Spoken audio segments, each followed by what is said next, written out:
today is the day I will resist getting that stupid little juice from Starbucks and just go about my day without it. It's a stupid waste of money. I don't need it. It's literally not nutritious.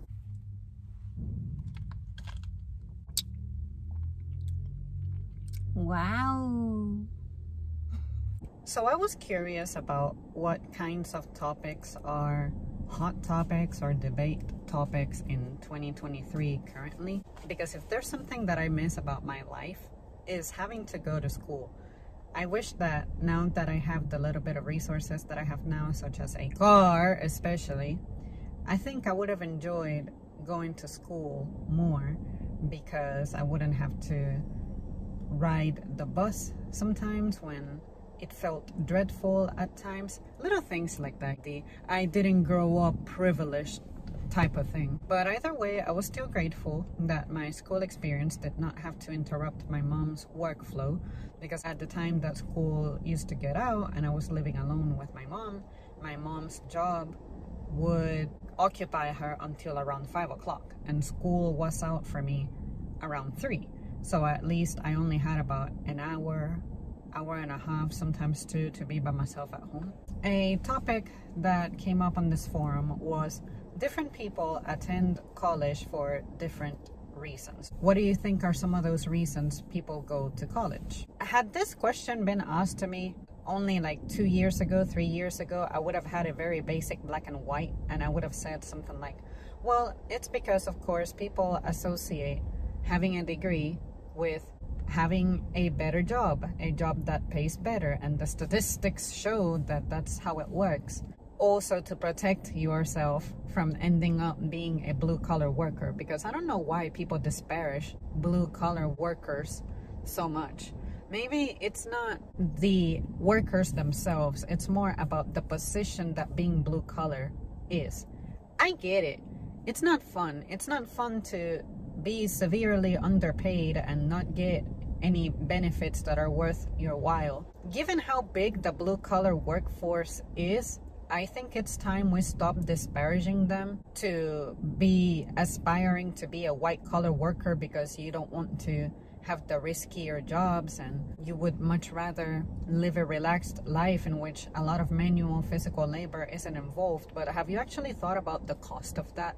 Like, what does it mean to be a white-collar worker? I guess I will save the rest of my commentary for another topic if I remember. But for me, I think that the primary motivator of people going to college is to land the so-called better job and make money. To me, I also think that college is useful from the perspective of being able to congregate yourself with people who are going to end up doing a similar thing.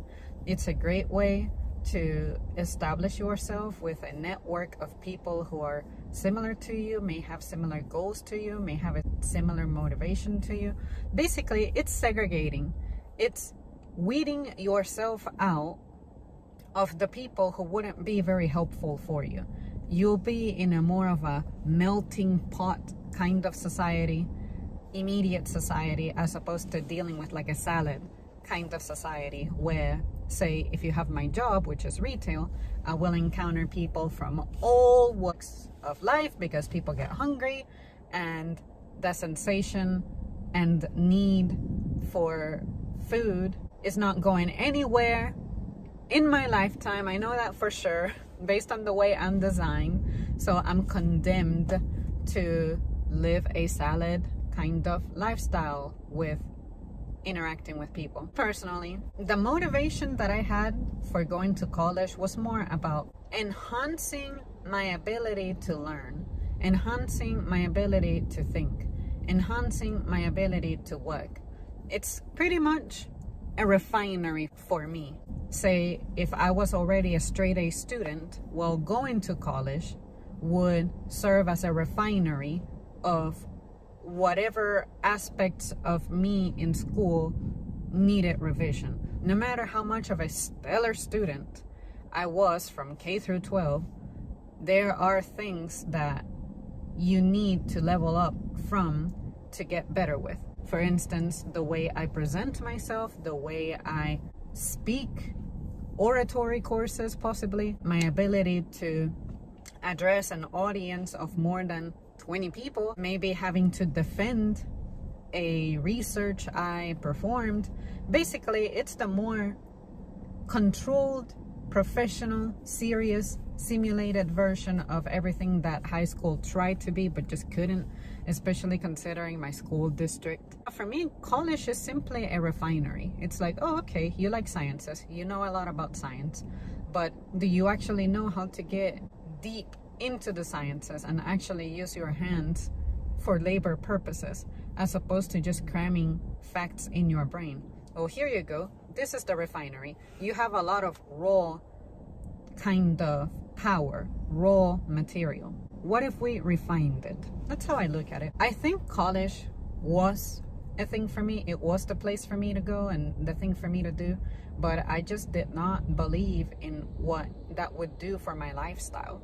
I did not believe in exchanging so much for the goals that I had, which are so little, and ultimately feeling trapped still. Because trust me, I would have been that person who, okay, I go to college, I'm saying I'm going there for geology, but look at me changing my majors, changing my major, changing my major. I have always had commitment problems when it comes to my interests. Even if I were paying for that, I feel like that would be a form of extortion, because it's like, just because I discovered that what I thought was my dream turned out to be a mistake, I don't think I should be penalized for it with such a high cost, especially financially. So what I said is, you know what, as an insecure person, a person who's not sure, a person who doesn't have stuff straight, I'm not going to go to college to try to figure out if I can get it sorted or straightened out. I just said, you know what,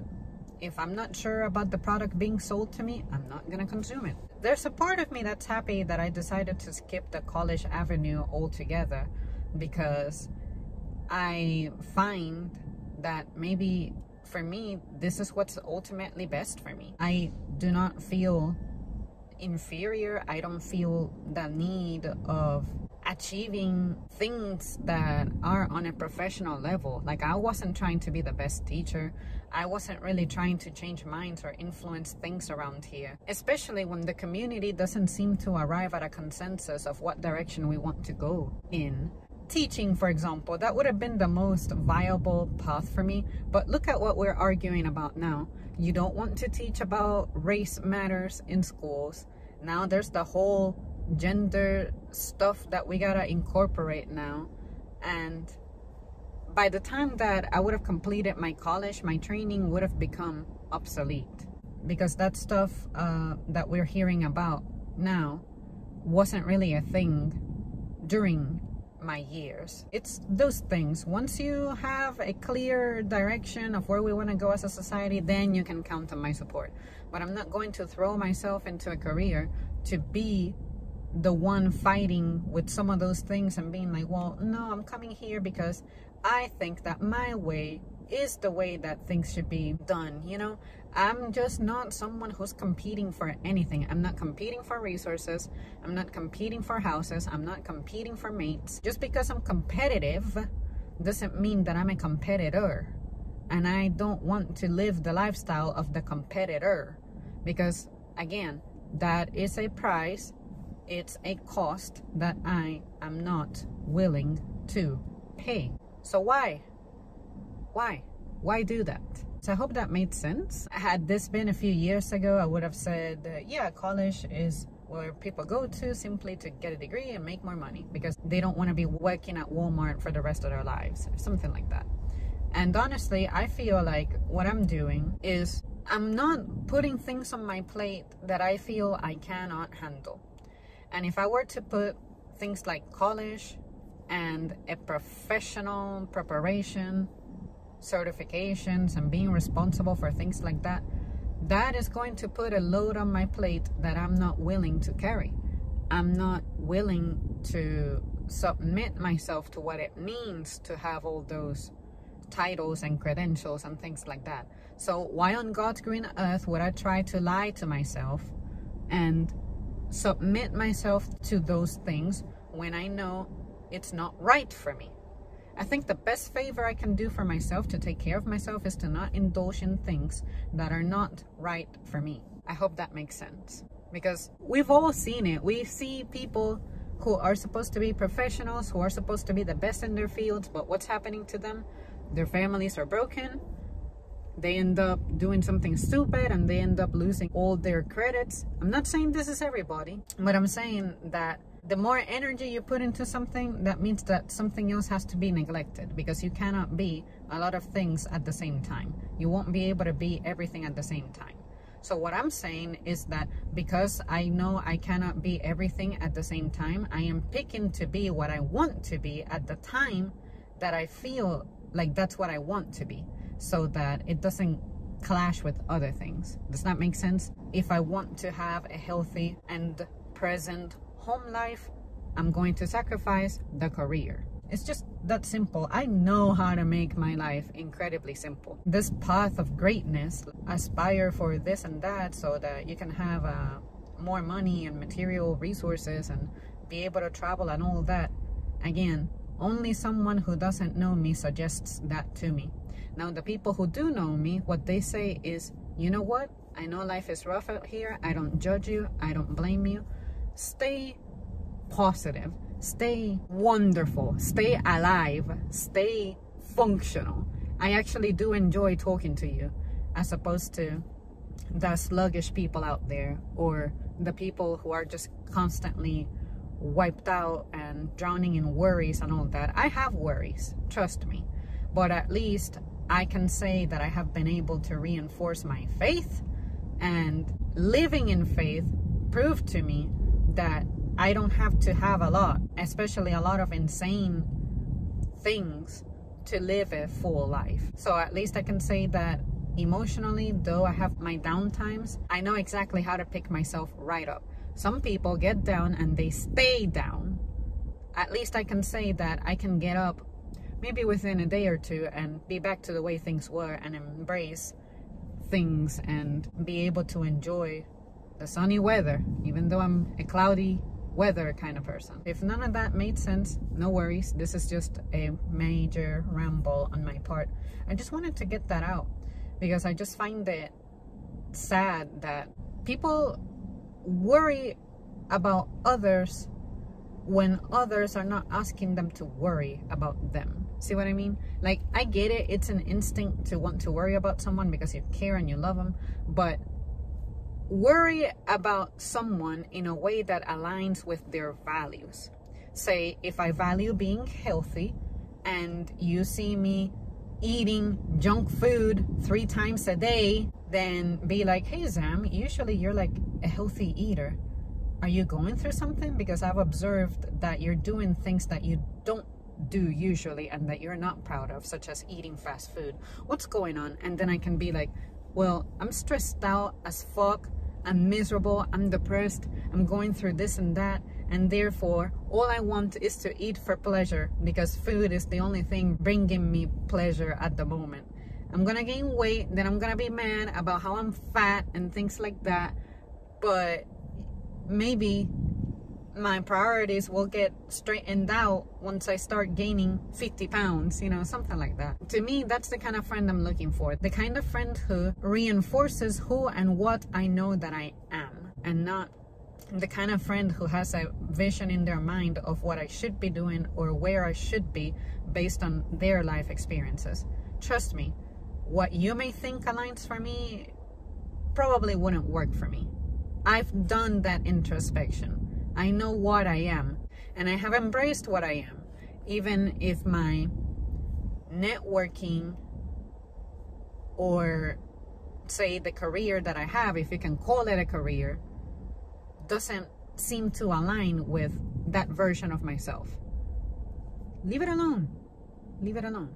In conclusion, what I'm doing with my life is I'm defending my free will. That's it. The little bit of free will that I have, defending it.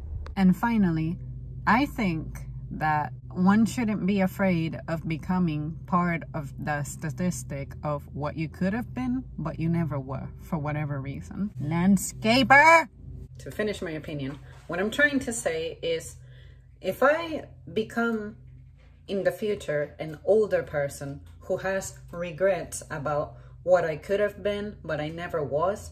Maybe I am meant to become one of those statistics of failed people because of moves they didn't make when they were younger, because my story is probably one that I will need to tell someone who probably hasn't even been born yet. Maybe I'll be that older person who gets to that one younger person and I inspired them to become what I was, I guess, supposed to have been, but I wasn't. Therefore, someone else has to fill that in. You ever think about that? Not everything is meant for you. Not everything is about you. Even in your own life, sometimes some things are greater than you. So when I think about myself and I see that I lack that kind of passion and drive and motivation, maybe I will be able to advise someone who feels the same way that I feel. How many people have we ever heard of that they do something because they were pushed into it, pressured into it, but that's not really what they wanted to do? They were coerced by their parents, coerced by a partner, coerced by someone they knew that they couldn't resist that pressure. I have resisted the pressure of everybody ever who has told me, you need to go to college, you need to do this, and you need to do that, and you should be making so much money now with your brain and potential. I'm like, does anybody listen to a damn thing I say? Does anybody care about a damn thing that I feel to understand why I'm doing things the way that I'm doing it? You're also attractive, so you have that point to your advantage. What? That's not even the point, but trust me guys, that is something that I have been told too. And I'm like, I don't know, maybe because I'm attractive, which for me personally, I've always been of the opinion that at the very most I'm average. If I'm proud of what I have, you know what I do? I cover it up and I protect it. That's it. I know how to live my life very simply. I don't have it figured out, but at least I can say that I'm liberated from a lot of pressures, and I cannot relate to a lot of pressures that other people describe. So I must be doing something right. That's the way I look at it. Maybe me being this way can help someone who needs to be the exact way that I am, but they can't because they lack confidence. Maybe I can be that figure in their lives who shows them that, hey, have faith. It'll be okay. But there's people who are like, I know it'll be okay, but I'm going to do all of this out of pressure, out of fear, out of no. I don't do any of that. If the next step for me is to go live under a bridge, then living under a bridge is what I'm going to do, because that's what I earned and that's what I deserve based on how bad I am at decision making and playing this game. I'm not afraid of that. Maybe I'll end up, you'll find me on the sidewalk with flies flying over me and landing on me and stuff. Maybe that's what I was meant to be. Maybe when I become that statistic, that could serve as a catalyst for something. Maybe it'll inspire the people who knew me to maybe do better. Maybe it'll inspire people who don't know me but hear my story to be like, you know what? I understand. Or you know what? Shit, she was dumb. I better not do that because that's not how I want to be. Or there's other people who are like, you know what? I understand how she got there. I see how she got there. That's probably going to be me too. But I'll embrace it because maybe I'm the one who needs to pay this in her lifetime to help the next generation. Even though I'm not even going to have kids, maybe I'll be able to save others' kids from whatever fate it is that is not meant for them. Things like that. I'm not afraid of that shit. I'm not going to make decisions based on fear. I do not find poverty disgusting. I find it unfortunate on some circumstances, especially when someone needs something like a medicine to feel better or a procedure so they can live a fuller life physically, mentally, something like that. Sure, like that definitely pulls at my strings. But at the same time, the one thing I admire about poverty is the resilience that poor people have. We know how to live and survive with very little, whereas some people who have a lot still don't find it enough. Still don't find it enough. I can say that whether I have a lot or very little, I don't stray away from my core, which is having very little, but still living what I consider to be a decent life.